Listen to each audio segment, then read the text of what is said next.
The Caribbean, the island of Jamaica, St. Anne's Bay.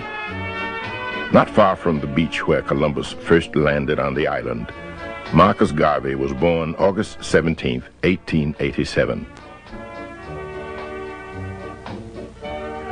At that time, Jamaica was a British colony. A small minority of white colonial masters ruled over a black majority. To be white was to be rich, to be black was to be poor.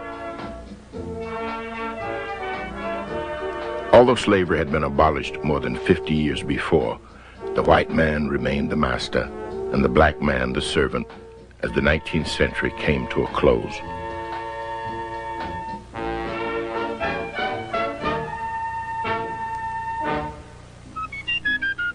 Most Jamaicans lived off the land. Their forefathers had been captured and brought from Africa to work as slaves on the sugar plantations. After the abolition of slavery in 1833, most of the former slaves wanted to own and farm their own land. But the only plots they were able to obtain were on the rocky hillsides, and so many of them were once again forced to work on the plantations as laborers. Marcus Garvey described the black man's condition in this way.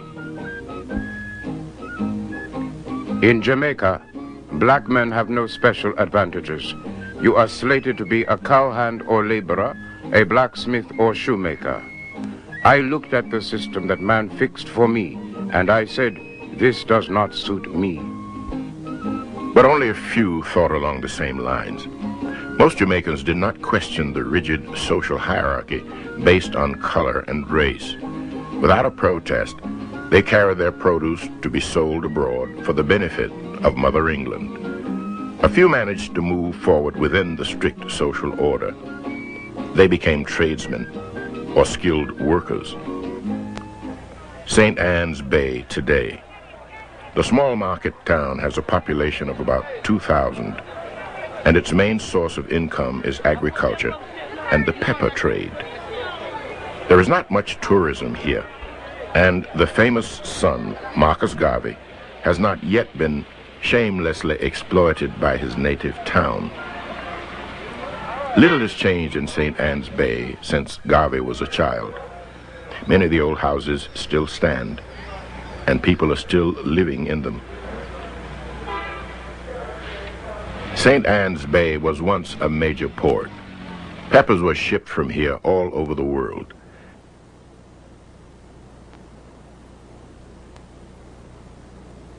Today, Kingston has replaced St. Anne's Bay, and the once busy port has become a sleepy little market town. Marcus Garvey remembers his childhood here. To me, at home in my early days, there was no difference between white and black. One of my father's properties, the place where I lived most of the time, was adjoining that of a white man. He had 3 girls and 2 boys.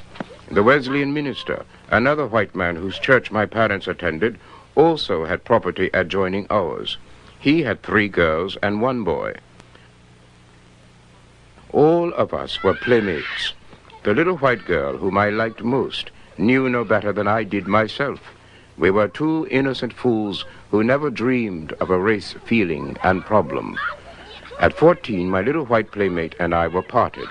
Her parents sent her to Scotland and told her that she was never to write or try and get in touch with me, for I was a nigger. It was then that I found for the first time that there was some difference in humanity, and that there were different races, each having its own separate and distinct social life. Isaac Samuel Rose is over 100 years old. He recalls his school days. Go to Wesleyan Church. When I go to school, me and he go to Wesleyan Church, and there I sit upon the platform there, and they sing a hymn and read psalms.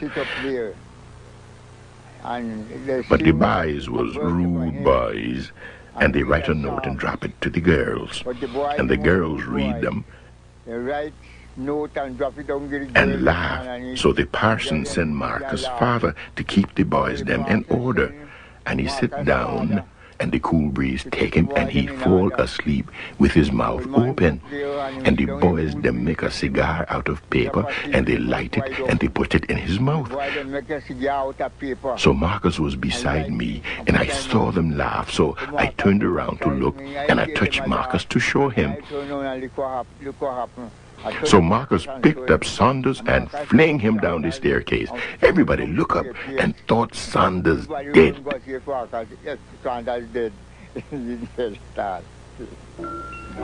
Kingston, the capital of Jamaica at the turn of the century. Marcus Garvey came here in 1905 to work as an apprentice in one of the biggest printing plants in town. Kingston was not only the most important harbor of the island, it was also the place in which a newly conscious working class was developing. For a young man coming from the country, Kingston offered a new and exciting experience. The streets were crowded, and the rhythm of life was fast and hectic. It was in Kingston that Garvey first came into conflict with the new black middle class. Garvey wrote,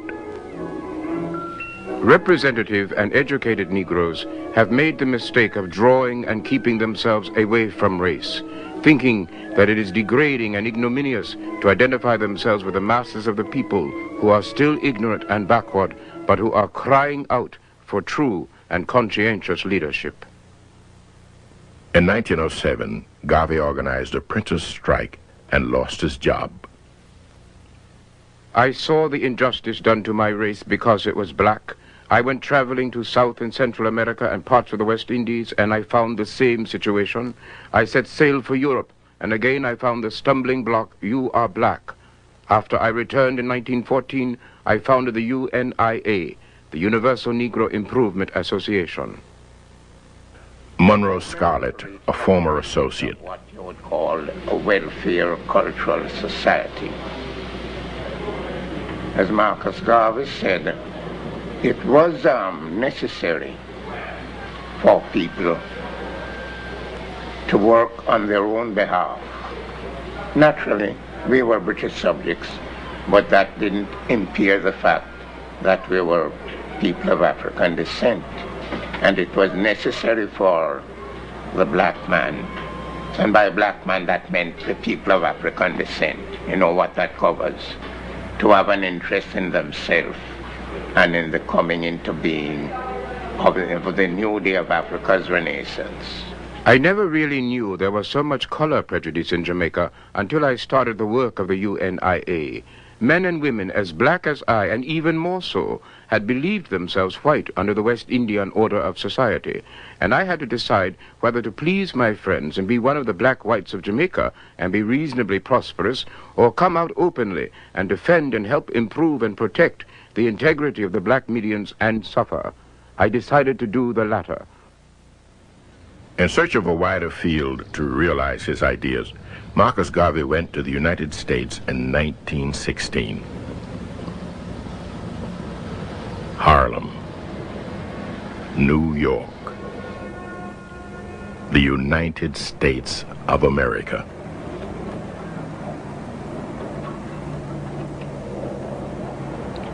At the beginning of the century, Harlem seemed to offer to blacks the possibility of fulfilling the American dream of rags to riches. Some made it, at least for a while. They had come in search of work from the poverty-stricken South to the cities of the North.